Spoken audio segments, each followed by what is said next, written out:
Uji duo trio digunakan untuk mendeteksi adanya perbedaan yang kecil antara dua sampel. Pengujian dengan metode ini relatif mudah karena adanya sampel baku atau reference. Biasanya uji duo trio digunakan untuk melihat perlakuan baru terhadap mutu produk ataupun menilai keseragaman mutu bahan. Jumlah contoh setiap pengujian terdapat 2 sampel dengan satu acuan. Sampel acuan dan sampel yang akan diuji disajikan secara bersamaan di hadapan panelis. Panelis diminta untuk mencicip sampel yang telah disediakan dan mengetahui perbedaan antara kedua sampel dengan acuan R atau reference, serta memberikan tanggapannya pada lembar penilaian yang telah disediakan. Manfaat yang bisa diperoleh dalam uji duo trio yaitu dapat mengetahui perbedaan dari suatu bahan pangan, baik dalam hal pengolahan bahan baku yang digunakan ataupun yang lainnya. Dapat mengetahui perbedaan antara aroma, warna, dan rasa dalam beberapa bahan pangan. Dapat juga melatih sensitivitas alat indera dalam uji sensori atau organoleptik. Kemudian ada juga dapat mengetahui perbedaan karakteristik yang dimiliki pada suatu bahan pangan. Terlebih dahulu membuat kode sampel makanan. Di sini sudah terdapat 10 gulungan kertas berisi angka 0 hingga 9, kemudian dipilih 3 secara acak untuk menentukan kode sampel pada makanan yang akan diteliti.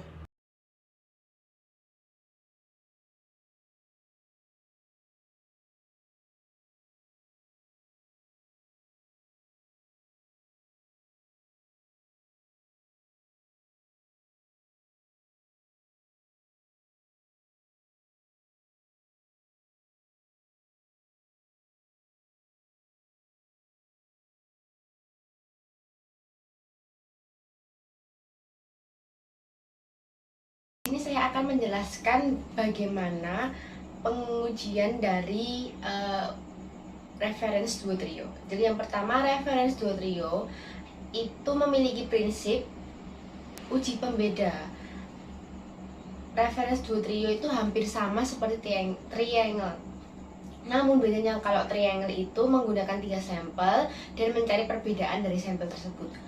Sedangkan duo trio ini adalah cara mencari persamaan dari 2 sampel namun menggunakan 3 buah.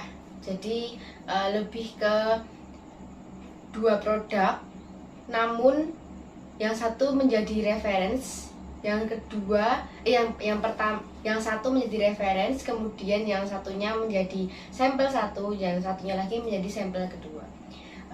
Tata cara dari uji coba reference duo trio itu yang pertama, penalis diminta untuk berkumur dahulu menggunakan air, kemudian membuangnya ke tempat sampah dan merasakan referensinya atau sampel yang untuk pembeda ini. Setelah itu jika sudah bisa membuangnya ke tempat sampah kembali lalu berkumur kembali, jangan sampai ditelan dan dimakan karena apabila sudah ditelan dan dimakan menyebabkan psikis penalis menjadi berubah. Kemudian sehabis menyicipi reference, kemudian berkumur lagi, membuang ke tempat sampah dan menyicipi sampel pertama. Setelah itu apabila sudah dicicipi, jangan sampai ditelan, jangan sampai dimakan, kemudian berkumur kembali dan membuangnya ke tempat sampah kembali. Setelah itu langsung ke sampel yang kedua. Sampel yang kedua dilakukan seperti sampel yang pertama tadi, dengan berkumur, membuang ke tempat sampah dan mencicipinya dengan cara mengunyah tanpa ditelan. Setelah itu penalis diminta untuk mencari manakah sampel-sampel dari sampel kedua ini yang sama dengan referensinya. Setelah itu langsung penalis harus mencatat di data yang sudah disediakan.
Jadi terdapat sejumlah 5 panelis yang merasakan atau mencicipi 2 buah sampel.